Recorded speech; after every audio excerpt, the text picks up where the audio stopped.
Merci à vous. Justement, on disait carpe diem tout à l'heure. Tu as écouté les paroles de cette chanson. On vit la vie au jour le jour. Ça te va bien aussi, hein, ça, par rapport à ce que tu disais. Les gens dans la vie de tous les jours, c'est quelque part une des attitudes les plus simples.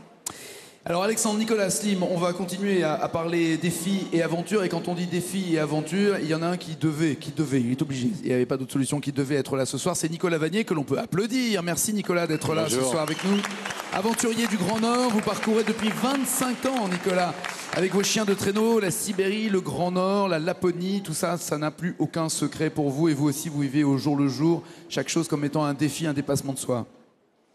Oui, mais moi je suis surtout admiratif. J'avoue que avant de venir ici, j'ai lu ce qu'avaient fait Nicolas et Alexandre et ça remet à sa juste place, je crois, les prétendus exploits d'aujourd'hui. C'est une belle leçon de vie, une belle leçon de courage. Moi j'ai pris une leçon de vie, une leçon de courage en regardant ce que vous faites.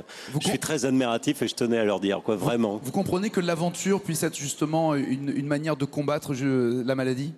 Ah oui, ça je peux le comprendre très bien. Et je fais partie de ceux qui sont persuadés que cela fait en quelque sorte guérir une certaine partie de la maladie, la fait repousser, on gagne forcément et ça se voit dans les yeux, je veux dire ça se voit dans les yeux, ça se voit dans le cœur, quoi. On ne lâche pas prise, on ne la laisse pas encore aller plus vite, au contraire le courage et la ténacité est extrêmement importante et celui qui dit ça c'est Nicolas Vanier encore une fois et vous allez voir des images parce que ce monsieur n'est pas n'importe qui. Vous venez tourner un film en Sibérie, il faisait moins 57 degrés, c'est ça Nicolas ?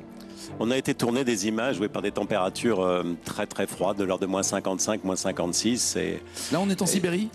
Alors là, c'est des images qui relatent une de mes expéditions où j'ai traversé tout le Grand Nord canadien, où il faisait aussi des températures froides. Une expédition en traîneau à chien. D'ailleurs, ça me permet de pouvoir dire que je suis venu avec un petit cadeau pour Nicolas et Alexandre. Alors attends, d'abord, avant de parler du cadeau, moi ce que j'aimerais savoir, c'est est-ce que vous l'avez déjà vécu ça, Nicolas et Alexandre ? Des courses à traîneau dans le grand froid? Non, jamais. C'est une de mes passions. Enfin, c'est quelque chose que j'aurais aimé faire. J'ai fait du chien de traîneau avec mon VTT pendant quelques années et j'ai toujours un husky. Mais, chien de traîneau en VTT, c'est-à-dire c'est-à-dire que tu attelles le chien devant au harnais, donc avec une ligne de trait à ton VTT. Et quand j'avais plus assez de force pour pédaler, il me tractait. Voilà, exactement. D'accord, d'accord. Et alors vous avez mis au point un traîneau particulier, Nicolas? Oui, on a mis au point un traîneau en créant une petite association qui s'appelle l'Association des chiens pour des gens. Mais on a mis au point un traîneau qui permet à des handicapés moteurs de pouvoir pratiquer cet extraordinaire voyage que l'on peut effectuer avec des chiens. C'est quelque chose qu'on a testé au Canada. Comment l'idée est venue?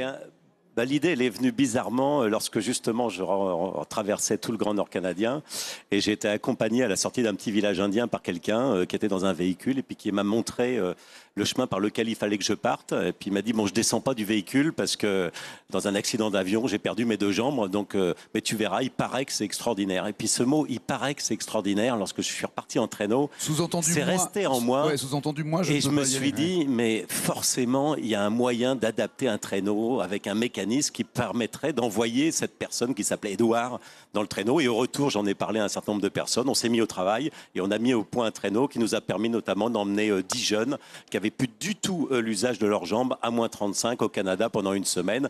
Et donc voilà le cadeau que j'avais amené, on le voit venir. J'ai aujourd'hui un petit camp qui est installé dans le Vercors, dans un endroit sublime. Et donc je vous invite tous les deux à venir passer une journée, voire 2 journées, et à venir faire avec moi du chien de traîneau. Voilà. Merci beaucoup, Nicolas. Merci, C'est bien, non? Ah, c'est génial. C'est vachement bien. Merci, Nicolas. Mais je compte sur vous, il faudra vraiment venir. Ah oui, mais méfiez-vous, c'est pas une bouche. Je le connais, c'est pas une bouche. Mais je ne pense pas que ça fait partie des gens qui ne veulent plus se dégonfler. Merci mille fois, Nicolas, d'être venu offrir ce cadeau. Merci Alexandre, merci Nicolas. Nicolas Vanier qui offre ce joli parcours, ce beau voyage. Alors, chaque jour pour les malades, les gestes s'effacent un peu plus parce que chaque jour, la maladie, malheureusement, avance inexorablement et n'épargne rien parce que le rêve d'Alexandre et Nicolas, c'est de pouvoir continuer à marcher comme avant, c'est de pouvoir au moins ralentir, en tout cas, la progression de cette maladie. N'attendez pas. Le 36-37, c'est la seule et l'unique solution.